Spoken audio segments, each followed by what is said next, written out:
Bunların hepsi bana şunu söylediler, sen yapamazsın. Onu yapma. Onu yapma sokar. O da benim öyle kendi takıntım. Bugün sana denk gelmiş oldu. Herkesi de bu şekilde olacağını düşünüyor. Şu an görmüş olduğunuz bir yaprak. Atlıyorum gidiyorum abi 3 saat İstanbul. Aslında e-ticaret birçok şeyi çok değiştirdi. Neyi özleyeyim ben İstanbul'un ya? Ya şehirden çok sıkıldım, ben gideceğim köyde yaşayacağım falan filan demiştim. Dedim eyvallah, ben ağa olmak istiyorum. Ya traktör almak, fotoğraf makinesi almak gibi bir şeymiş. Köylüler şehre taşındıkça şehir köylüleşiyor. Kaz Dağları'nın florası inanılmaz güzel. Çiftçilik ve tarım köylünün insafına bırakılmayacak kadar değerli bir meslek. Alplerde nasıl tarım yapıldığını inceledim. İtalya'da zeytinlikleri inceledim. Fransa'da üzüm bağlarını inceledim. Dünyanın neresinde var? Var. Kivi de var, portakal da var, üzüm de var, ayçiçeği de var. Yani yılda tüketebildiğim salça benim 25-30 kilo. Arı çiftliğimizin de organik sertifikası mevcut. Biraz daha böyle kişiye olan güvenle yürümeyi tercih ediyoruz. Yeni videoya hepiniz hoş geldiniz. Bugün Çanakkale Bayramiç Saraycık köyündeyiz. Böyle doğal bir ortamdayım. Ormanların arasında doğal bir bal var dediler. Hiç üşenmedim, çıktım geldim. Bu tip videoların devamı için kanala abone olmanız gerekiyor. Bana destek olmanız gerekiyor. Abone olarak destek verirseniz sevinirim. Abi burası da bizim arıları yetiştirdiğimiz yer. Arılarımız burada duruyor. Arılarımız ne zamanlar burada duruyor onu da yapmış olayım. Bir, kışlama zamanında buradalar.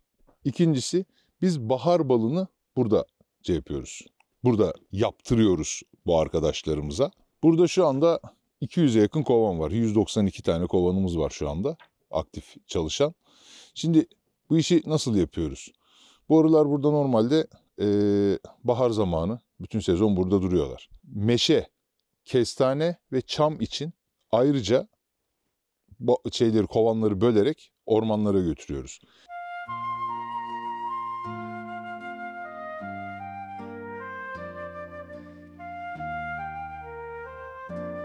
İşte yakınlarda burada içerilerde meşe ormanları var.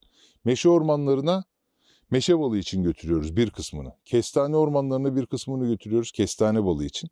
Bir de daha aşağıda çam ormanlarına da çam balı yapmaları için götürüyoruz. Burası çevresi böyle gördüğün gibi komple ormanlarla kaplı. Tarım yapılmayan bir yer. Bizim için en önemli şey buydu. Tarım yapılan bölgeleri istemiyorduk. Çünkü çok fazla ilaç atıyorlar. Tarım ilacı kullanılıyor. Bu tarım ilaçları o tarafa geçme istersen. Kovanın önünde durma. Sıkıntı çıkmasın. Bilmiyordum. Tarım ilaçları abi arılara zarar veriyor. Arılarımızın ölmesine sebep oluyor. Bundan dolayı biz böyle biraz daha, o yüzden seninle bu kadar uzun yol geldik şimdi. Yani normalde biz bu arıları çok daha ilçeye yakın bir yerde de yerleştirebilirdik.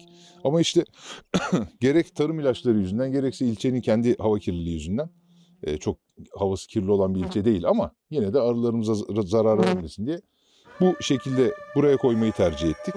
Tertemiz bir ortam burası. Onu yapma. Onu yapma sokar. Sokacak dur. Üzerinize arı geldiğinde böyle yapmayın. Sakin olacaksın zaten gider. Biz de bunu öğrenene kadar bayağı bir sokulduk buralarda. Yani diyeceğim burada bahar ballarımızı üretiyoruz. Şeye göre de sezona göre de bu arılarımızı meşeye, çama, kestaneye götürüyoruz. Organik bir çiftlik, organik sertifikamız çıktı. Fakat biz yine de hala balların üzerine organik falan filan yazmamaya devam ediyoruz. O da benim öyle kendi takıntım. Burası da bizim şu anda markamızı oluşturduğumuz, yani bu gördüğümüz şeyleri, tarım ürünlerini son ürüne çevirdiğimiz yer. Burası bizim için şimdilik ufak bir yer. Ama burayı geliştirmeye çalışıyoruz şu anda. Büyütmeye çalışıyoruz. Buyur o zaman içeriye beraber girelim. Bu yerdekiler neler? Bunlar biraz önce, şimdi biz kargoyu günde bir kez gönderiyoruz. Saat 12'de çıkıyor bizim kargomuz. Bunlar öğleden sonra gelen siparişler bugün. Bunları da işte yarınki kargoya yetişeceğiz. Akşama kadar birikiyorlar bunlar burada. Ürünlerimiz genel itibariyle bu şekilde. Neler var şu an raflarda? Bizim en çok yaptığımız ürün sirke. En geniş ürünümüz sirkeler. Yani o gördüğün arazilerde yetiştirdiğimiz şeylerden, tarım ürünlerinden, işte bunun içinde elması var, karabaşotu var, akasya çiçeği, kuşburnu vesaire. Bunlardan sirkeler yapıyoruz. Onun haricinde yine işte arılığı gördünüz zaten. Arılıkta yaptığımız, o arılarımızın yaptığı ballar bunlar. Kestane, meşe, çam ve bahar ballarımız var. Onun yanı sıra da zeytinliğimizde zeytinyağlarımız var. Ballarımızın prolin değerleri çok yüksek çıkıyor. Hatta son balımızın, biz bugün orman balımızın analizleri 2 gün önce geldi. 1600 prolin çıktı. Bunu da ben kendi tüketicime de söylemedim. Bugün sana denk gelmiş oldu. Ürün gamımız böyle. Zeytinyağı, pekmez, ağırlıklı olarak bal, sirke. 4 ana ürün ve yanında aşağı yukarı 20-30 tane de yan ürünümüz mevcut. Markayı nasıl oluşturdunuz? Nereden bu isim geldi aklınıza? Biraz bilgi verir misiniz? Anneanne dememin sebebi şöyle, aslına bakarsan anneanne, gelenek, görenek vardır. Bir de işte biz bu işi anneannemizden öğrendik. Benim anne tarafım Tekirdağlı. Ondan öğrendik. Hani biraz da ona atıfta bulunmak için aslında normalde şeyde olmayan, yani Türkçe'de olmayan bir kelime bu. Biraz bizim uydurduğumuz, türettiğimiz bir kelime oldu. Ondan dolayı hem geleneklerimize atıfta bulunsun, hem anneannemize olan saygımızı vurgulayalım diye. O niyetle anneanne ismini verdik markaya. İstanbul'dan taşındım buraya. Buraya taşınmamın arkasında bir sürü neden var ama tabii bizim buraya taşınmamıza sebep olan şey pandemi oldu en başta. Çünkü İstanbul'daki işimde ihracatçıydım. Avrupa kıtası, özellikle Avrupa kıtasını geziyordum, satış yapıyordum vesaire. Keyfimiz yerindeydi. Pandemi dönemi başlayınca bizim yurt dışına çıkma işlerimiz falan biraz zorlaşmaya başladı. Niye? Çünkü ben aşı olmadım. PCR testine karşı çıktım, yaptırmam falan filan deyince uluslararası seyahatlerim benim sekteye uğramaya başladı. Benim de hayalim şuydu. Belli bir miktar, belli bir süre yurt dışında yaşadıktan, çalıştıktan sonra kırsalda bir yere yerleşeyim. Ufak bir gıda markası kurayım. Kendi gıdamı yetiştireyim öncelikle. Böyle bir amacım vardı. Baktım pandemi bizi çok engelliyor. O zaman dedim arkadaş, bir yerde bırakmak lazım. Biz 10 yıl sonra yapmak istediğimiz işi 10 yıl önceye alalım dedik. Ve tuttuk buraya taşındık. Şimdi buraya taşınırken de İstanbul'daki arkadaşlarımız falan da mesela şey diyor. Abi işte köyde mi yaşıyorsun? Nasıl bir yerde yaşıyorsun falan. Yok, biz köyde yaşamıyoruz. İlçede yaşıyoruz. İlçe küçük bir ilçe. Abi ben bu göç kararını verdim. Ben dedim İstanbul'dan ayrılacağım, gideceğim. Neyle uğraşacaksın dediler. İşte dedim arıcılık yapacağım, tarım yapacağım vesaire falan. Bana İstanbul'daki bütün arkadaşlarım, bunların arasında çok popüler, güzel iş adamları, abilerim de var. Çok saygı duyduğum isimler de var, yakın dostlarım var. Bunların hepsi bana şunu söylediler, sen yapamazsın. Neden? Sen işte alışmışsın masa başına, alışmışsın gömleğe, kravata. Sen dediler orada işte çizmeyi giyip tarım mı yapacaksın, hayvanla mı uğraşacaksın? Tepki, emin ol ben bu işi yapacağım deyip de İstanbul'dan buraya gelirken beni destekleyen insanların sayısı bak 2 elin parmaklarını geçmezdi. Fakat en başta ailem başta olmak üzere yakın dostlarımın büyük kısmı ya abi boş ver saçmalama gidilmez olacak iş değil dediler ya da dalga geçtiler. Zaten bir sene sonra 6 ay sonra dönersin dediler. Çünkü ya insanlar konfor alanlarından çıkmak istemedikleri için dışarıda ne olabileceğini bilmiyorlar. Ben bunu gördüm. Ve herkesi, hani kişi kendinden bilir işi diye bir laf var. Herkesi de bu şekilde olacağını düşünüyor. Evet diyor, ben çıkamam, ben yapamam, o zaman sen de yapmamalısın. Yapamazsın bence. Ben burada başarısız olursam diyecekler ki biz demiştik, başaramazsın demiştik. Başarılı olursam tesadüfen oldu ya falan diyecekler. Ve işte gömü bulmuştur. Bilmem ne olmuştur. Zaten cebinde parası vardı. O kadar param olsa ben de yaparım diyenler de olacak. Maalesef böyle bir destek yok abi. Bizde genel olarak yok bu destek. Farklı bir iş yapacağım diyen adama ne ailesi ne çevresi destek olmaz. Hatta en büyük kösteği de onlar yaparlar. Merhaba, ben Eda Yar, Faruk Yar'ın eşiyim. İstanbul'dan göç etmekte eşimin en büyük destekçisiyim diyebilirim. Şöyle, biz anneanne markasını kurduktan sonra biraz benim iç dünyam hareketli, renkli bir karakterim var. Ve Reçelci Kız markası da şöyle doğdu diyebilirim. İşte bahçeden ürün geliyor ama ürün çok fazla olduğu için biz bu ürünleri tüketemiyoruz haliyle. O zaman dedik bunları değerlendirelim. Değerlendirme adı altında Reçelci Kız ortaya çıktı. Bunda biraz daha pop art tasarım düşündüm. Çünkü hani insanlar kavanozu eline aldığında çok hoşmuş, çok çeşitli ve renkli bir karakter görüyorlar orada. Bu hoşlarına gitti ve bu süreçte reçel grubunu arttırdıkça tasarımlar da kendi kendine gelişmiş oldu diyebilirim. Şu an görmüş olduğunuz bir yaprak. Ben doğadan beslenen bir ressamım diyebilirim. Doğayı zaten çok seviyorum. Kaz Dağları'nın florası inanılmaz güzel. İstanbul'da daha çok resimle ilgileniyordum. Daha çok şehir temalı tablolar yapıyordum. Ama Kaz Dağları'na geldikten sonra biraz daha işin doğalına kaçtım, doğadan beslendim diyebilirim. Ya da şunun gibi işte bir ağaç kavuğu, bunun içerisinde bir sincap gibi ya da işte şurada görmüş olduğunuz yol tabloları. Böyle burada hem işi yapıyorum hem sanatsal tarafımla ilgileniyorum. Aslında 2 kişiyiz ve hepsinden keyif alarak yapıyoruz. Hiçbir şeyimizden de ödün vermiyoruz bu konuda. İstanbul'daki yaşamımla ilgili özlediğim bir şey var mı? Özlediğim bir şey yok. Neden yok? Çünkü bir şeyi özlediğim zaman gidebiliyorum. Çanakkale'nin öyle bir avantajı var. Yani işte atıyorum İstanbul'da güzel bir konser var.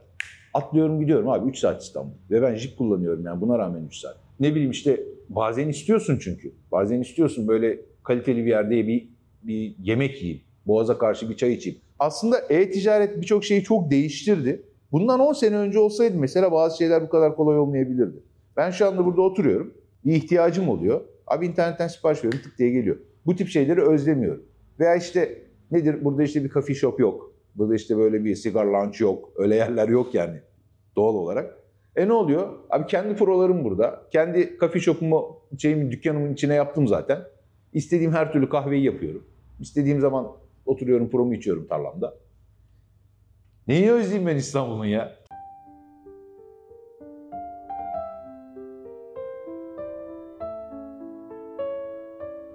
Beni nasıl etkiledi burada yaşamak? Şimdi biraz zor. Büyük şehirde yaşamaya alışmış olan bir insana, küçük şehirde sosyal hayatı oldukça kısıtlı olan bir yerde yaşamak bir miktar zorluk verebiliyor. Yani bazı şeylere ulaşamayabiliyorsun. Böyle ha deyince ulaşamayabiliyorsun. Veya İstanbul'da sözünü ettiğimiz bürokrasi burada da var. İstanbul'da bizi rahatsız eden bürokrasi burada da var. Ve bizde maalesef ülkemizde bürokrasi tamamıyla şeylere dayalı olduğu için, memurun kendi keyfinde, kendi inisiyatifinde olduğu için burada işin ya çok hızlı ilerliyor, o memur çalışkan olduğundan dolayı ya da denk geldiğim memurun tembelliği yüzünden o iş İstanbul'da olacağından daha da yavaş gidiyor. Bundan dolayı beni burada etkileyen, yani olumsuz etkileyen taraf bir işin bürokratik tarafları. Yani gerçekten benim bir sirke üretim izni almam neden 8 ay sürüyor kardeşim? Yani bunu İstanbul'da olsa ne kadar sürecekti bilmiyorum, hiç denemedim ama burada da bu kadar uzun sürmesi beklenir bir şey değildi. Veya işte bizim ÇKS belgelerimiz, tarımla ilgili işlerimiz şunlar bunlar da uzun sürüyor. Onun haricinde küçük ilçede yaşamak beni olumlu olumsuz nasıl etkiledi? Abi olumlu taraflarına bakarsan hayat kaliteme muazzam bir artı kattı. Benim evimle işimin arası 1 kilometre. Bisikletle geliyorum ve hatta bisikletle spor olsun diye dolanarak geliyorum. Çünkü 1 kilometre yolda spor da yapılmıyor yani. Ondan dolayı böyle bir şey var.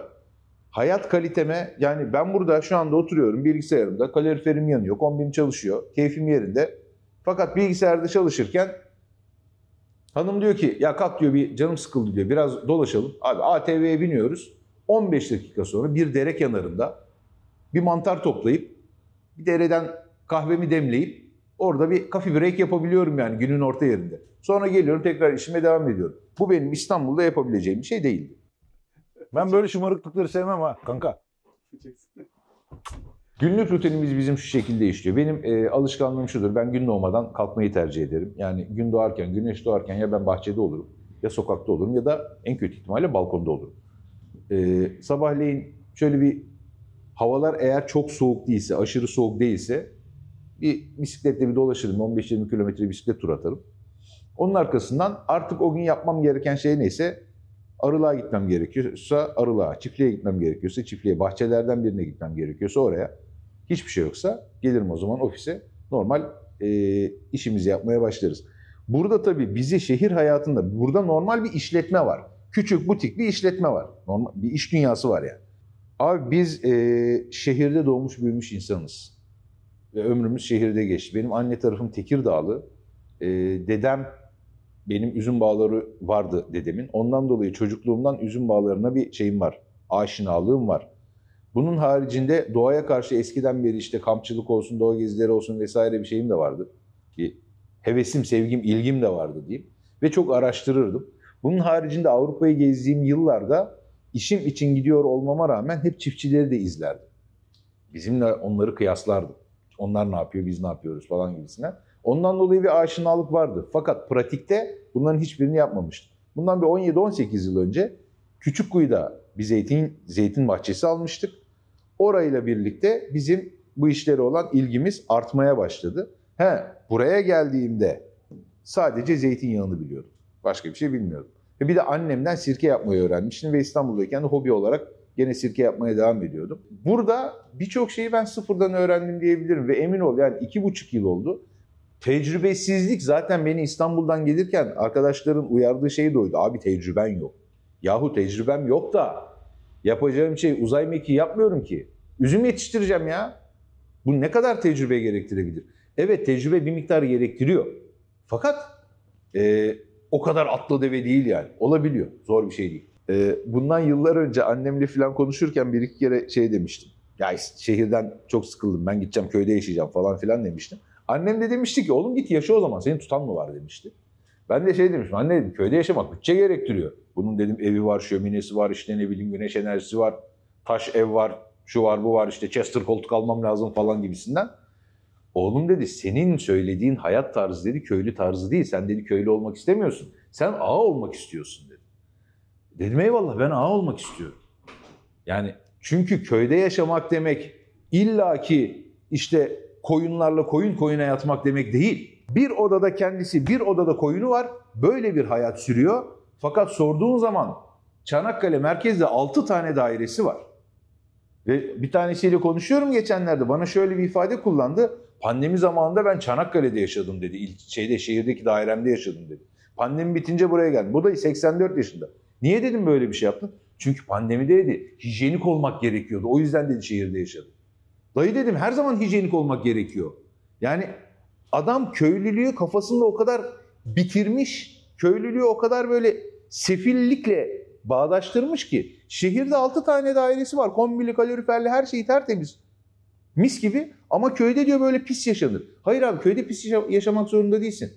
Yani bugün İsviçre'ye gittiğimizde tamam İsviçre çok üç örnek olabilir. Adamlar zengin. Eyvallah. Geçtim abi Ukrayna'nın köylerine, Romanya'nın köylerine gittiğimizde onlar niye sefil gibi yaşamıyor? Bunun parayla alakası yok. Senin camlarının önüne, balkonlarının önüne koyacağın 3 saksı sardunya parayla mı yetişiyor abi? O estetik algısıyla alakalı bir şey. Ama bizde maalesef öyle bir estetik algısı yok. Genel olarak yok. Şehirdekinde de yok, köydekinde de.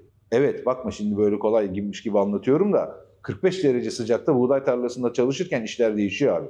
Veya işte 10 derece havada, 10 derece, 12 derece soğukta zeytinlikte zeytin çırpmaya çalışırken işler biraz değişebiliyor. Olsun ben buna okeyim. Fakat köylülükte abi şöyle ilginç bir şey fark ettim. Burada en fakir köylünün bile ya anasından atasından bir tecrübesi var ya da abi en fakirinin bile bahçesinde pulluğu var, tırmığı var, ekipmanları var. Ben şu anda sıfırdan olmaya çalışıyorum ya, bu benim beklemediğim bir şeydi. Yani beklemediğim masraf kalemleri çıktı. Çünkü bir geldim, arkadaş bir tırmık 1000 lira diyorlar.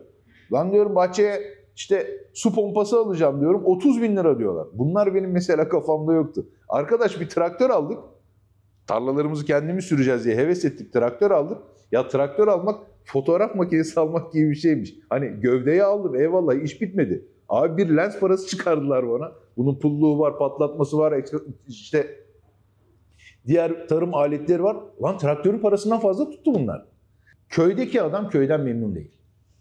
Çünkü köylülüğü biraz önce dediğim gibi sefaletle bağdaştırdığı için konforu şehire gidince bulacağını zannediyor. Ve bundan dolayı tarlayı tapanı satıyor, basıyor gidiyor şehire. Ve şehirde bu adam Bağcılar'ı, Esenyurt'u, ne bileyim işte bu tip yerleri, böyle Esenler'i şey zannediyor. Şehir zannediyor. Burayı İstanbul zannediyor.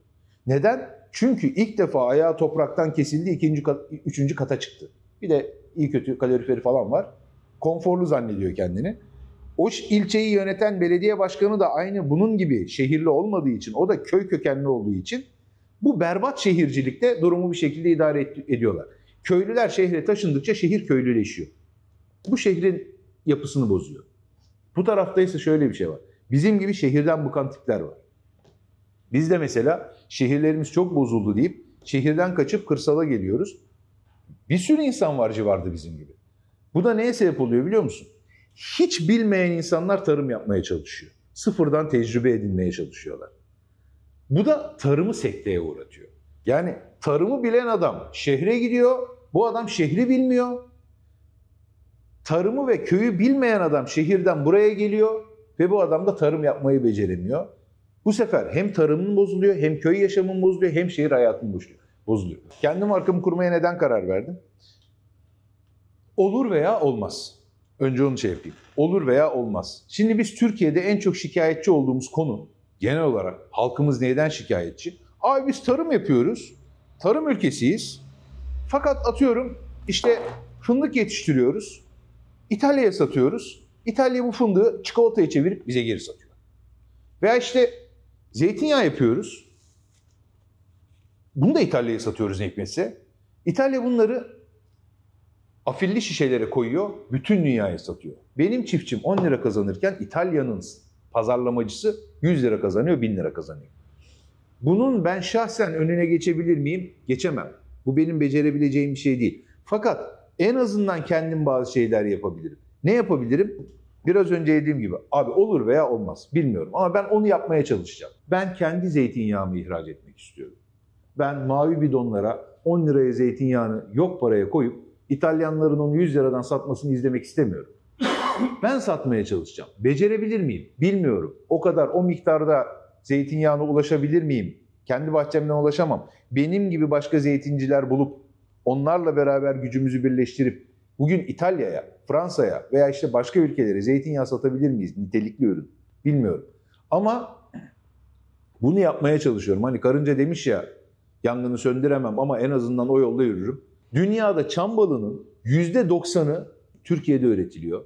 %8'i Yunanistan'da üretiliyor. %2'si de Amerika'da sanırım Yellowstone'da üretiliyor. Türkiye'den aldıkları şeylerle, basra böcekleriyle deniyorlar. Yapabildikleri kadar. Yani bizim elimizde böyle bir kıymet var. Biz bu balı bütün dünyaya ihraç edebiliriz. Ama yapmıyoruz. Veya işte atıyorum zeytinyağını dediğim gibi markalı olarak ihraç edebiliriz. Ama yapmıyoruz. Lavantayı yetiştirip, biz burada lavanta da yetiştiriyoruz. Lavantayı yetiştirip lavanta yağını ihraç edebiliriz. Ama yapmıyoruz. Bize şunu öğretmişler. Kardeşim sen işin ameliliğini yap. Anneanne ürünlerinin yani bizim markamızın hedef kitlesi şu. Bir, yediği gıdaya dikkat eden, ben gerçekten kaliteli gıda yemek istiyorum abicim diyenler, kendi sağlığına ve çocuklarının, eşinin, dostunun sağlığına dikkat edenler. Bunlar arasında bir de şöyle bir şey var. Bunlar aslında ikiye ayrılıyor. Bir, yediğim gıdaya dikkat etmeliyim. Öyleyse en pahalısını alırsam en doğrusunu yemiş olurum. Bu değil. Yediğin gıdaya dikkat edeceksin. Ben her zaman şunu söylüyorum. Bizim abicim bahçelerimiz, arılığımız ziyarete açık. İsteyen istediği zaman buyursun gelsin. Birlikte kovanlardan bal alalım. Yani yardım da etsinler. Veya işte zeytin topluyoruz şu anda. Gelsinler nasıl topladığımızı görsünler. Yılın farklı zamanlarında gelip görebilirler. Hiç problem değil. Açığız yani. Ya ondan dolayı hedef kitlemiz dediğimiz kişiler bunlar. Tabii bunun yanı sıra bu kişiler eğitimli olmalı. Yani doğru gıdanın ne olduğunu o da bilmeli. Şimdi söz gelimi bal üretiyoruz. Adam bana ilk sorduğu soru, abi bala şeker katıyor musun diyor. Veya işte arıya şeker veriyor musun diyor. Abi sorabildiğin tek soru bu mu Allah aşkına? Yani bu şeye benziyor tamam mı? Ferrari almaya gidiyorsun. Cebine para koymuşsun bir şekilde gelmiş. Galeriye gidiyorsun. Diyorsun ki abi kaç basıyor? Oğlum soracağın tek soru bu mu? Yani daha bununla alakalı sorman gereken çok soru var senin. Ferrari süratli olabilir ama daha çok fazla neden var Ferrari'yi Ferrari yapan. Ben de bala şeker vermiyor olabilirim. Ama balın anneanne balı olması için gereken şekerin dışında o kadar fazla etken var ki. Yani biz hedef kitlemizden aslında bu soruları sormasını yapıyoruz, bekliyoruz ve bu soruları memnuniyetle cevaplıyoruz. Fiyatla ilgili eleştiri evet gelebiliyor. Fiyatla ilgili eleştirilere de emin ol kulak asmıyorum. Neden? Abi çok kaliteli ürün yapıyorsun. Çok kaliteli ürün yapmaya çalışmak bu ülkede çok fazla masraf etmek demek. Bu masraf da doğal olarak fiyata yansıyor. Ürünleri hangi kanaldan satıyoruz? Ürünleri abi bir kendi web sitemizden satıyoruz. Instagram'dan siparişlerimiz geliyor. Oradan gönderiyoruz. Bunun haricinde de bir iki tane İstanbul'da şeyimiz var, bayilerimiz var. Tabii biz en başta markayı kurgularken büyüyeceğimizi çok fazla, yani yurt içinde büyümeyi çok fazla öngörmüyorduk.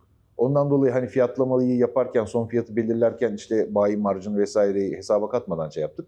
Ondan dolayı çok fazla bayimiz mevcut değil. Ondan dolayı kendi sitemizde satmaya devam ediyoruz. Pazar yerlerinde yokuz. Pazar yerlerinde olmamamızın çeşitli nedenleri var. Bunlar tabii bize özel farklı nedenler ama pazar yerlerinde yokuz. Girer miyiz bilmiyorum. Kendi kafamda o soruların cevabını verebilirsem pazar yerlerine girebiliriz. Bu iş çok büyük paralar kazandıracak bir iş değil. Butik gıda üretiyorsanız çok büyük paralar kazandıracak bir iş değil. Ben bunu bilerek geldim. Ben zaten buraya gideyim de işte bir ilçede küçük bir iş kurayım, çok büyük paralar kazanayım, işte şöyle araba alayım, böyle villa yapayım falan diye gelmedim. Yani bizim fiyatlarımızın yüksekliği bizim kar arzumuz değil. Ve emin ol bizdeki en düşük karlı ürünler en yüksek fiyatlı ürünler. Ya aslına bakarsan hani bizim ciromuzdan daha çok önem verdiğimiz bir şey var. Bu benim için daha büyük bir haz konusu. Çünkü abi işi pek fazla bilmeden geldim ben buraya. Ve işin sonunda çok kaliteli ürünler yapmaya çalışıyorum. Derdim o, zaten ben kendimle yarışma halindeyim. Yani kendimce bir challenge koydum. Dedim ki ben çok kaliteli zeytinyağı, çok kaliteli sirke, çok kaliteli bal üretmeye çalışacağım. Ve bundan dolayı pazardan bana gelen dönüş ciro anlamında değil de şu anlamda geldiği zaman ben daha mutlu oluyorum. Instagram'dan sürekli mesaj alıyoruz. Abi işte diyor sizin balınızı yedik, bal efsane çıktı. Çocukluğumda babamın aldığı ballara benziyor. İşte ne bileyim bir zeytinyağını yedim, daha önce zeytinyağı yememişim gibi sürekli olarak mesaj geliyor. Ben en çok bunları seviyorum. Yani tüketicinin ürünü sevmiş olması benim hoşuma gidiyor. Son çıkardığımız orman balı 1600 prolin çok yüksek çıktı değerleri. Şimdi ben sana o balı yediririm, belki de beğenmeyebilirsin. Niye? Tadı hoşuna gitmeyebilir. Kestane balı çok şifalıdır ve gerçekten 1100 prolin kestane balı çıktı bu sene. Ama birçok insan kestane balını sevmiyor. Acı diyor, yakıyor diyor. Şimdi bu o yüzden ayrı bir şey. Veya zeytinyağı. Çok kaliteli erken hasat zeytinyağı yapıyorsun. Ama adam diyor ki bunda diyor zeytin şeyi var diyor. Zeytin tadı çok fazla diyor. Ben bu kadar kokulu zeytinyağı sevmiyorum diyor adam. Bak bu tamamıyla şeyle alakalı. Lezzet algısıyla alakalı. Fakat ürünün kalitesini değiştirmiyor. Ben ondan dolayı tüketicide de onu şey yapmıyorum. Abi diyor lezzet güzel. Lezzet ne diyorum ben çok takılmıyorum. Sen kaliteyi beğen dedin. Sen bana onu söyle. Kalite diyor süper. Bu bana yeter. Ciro'dan daha kıymetli emin ol. Yani İstanbul'dan göçsem ben bir şeyler yapabilir miyim soruları çok bize de geliyor. Soranlar oluyor. Burada şöyle bir şey var. Bunun tabii olumlu tarafları var, olumsuz tarafları var. Bunda temelde en başta şöyle bir gerçek var. Eğer evliyseniz, bekarlara bir şey demiyorum. Bekar zaten kafasına göre istediği yere gitme özgürlüğüne sahiptir. Evliyseniz burada en büyük destekçi eşiniz oluyor. Eşin böyle bir yola gitmek istiyorsa abi her şeyi başarabiliyorsun. Eşin istemiyorsa geçmiş olsun. Benim bir sürü arkadaşım var abi diyor gelmek istiyoruz, yapmak istiyoruz ama hanım istemiyor işte çocuğun okulu var falan filan. Ya senin çocuğun okulu var da buradaki çocuklar ne yapıyor? Ağılda mı büyüyorlar? Onlar da okula gidiyorlar kardeşim. Yani okul derken hepsi aynı müfredatı veriyor kardeşim okulların. Yani çok özel bir okula göndermiyorsan çocuğu ki büyük çoğunluğu göndermiyor yani. Kolejlere gönderiyorlar da herkesin elinden bir kitapı. Yani diyeceğim birinci tarafı o. Önce işin şey tarafı. Hanımı ikna etme tarafı çok önemli abi. Veya işte kadın istiyorsa gitmeyi erkeğin gitme istemesi çok önemli. Yani iki tarafta da. Aslında ben buna ikna etmek demiyorum. Ben eşimi ikna etmedim. Biz eşimle birlikte buna inandık.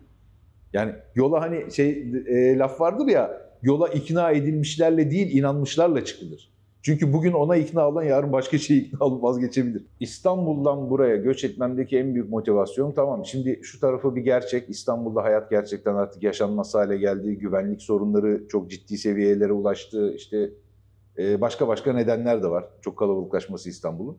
Fakat onun yanı sıra buraya göçerken sadece bu da değildi bu motivasyonum. Kırsalda yaşamayı oldum olası seviyordum. İstiyordum. Bir de şöyle bir şey var. Şimdi bu lafıma belki işte köy temelli arkadaşlarımız belki alınabilirler ama yani bu bir gerçek. Çiftçilik ve tarım köylünün insafına bırakılmayacak kadar değerli bir meslek. Avrupa'yı çok dolaştım. İsviçre'yi, Avusturya'yı, Almanya'yı, Alplerde nasıl tarım yapıldığını inceledim. Biz neyi yanlış yapıyoruz? Şimdi Alp Dağları'nda atıyorum bize buralarda çok meşhur inekler vardır işte montafon. Montafon tipi süt inekleri. Onların ana şeyi Montafon diye bir kasaba. Şimdi oralarda da bakıyorum. Abi adamlar beyaz gömlekle, tertemiz konçlu çizmelerle hayvancılık yapıyorlar. Sonra bize geliyorum bakıyorum. Hayvancılık yapan dayı kasabaya alışverişe geliyor. Abi adamın kulağından gübre damlıyor. Tamam mı? Veya hayvanları artık kapkara olmuş gübrenin üzerine yatmaktan. Dizlerine kadar gübrenin üzerinde dolaşarak kapalı hayvancılık yapıyorlar. Şimdi burada bir hata var.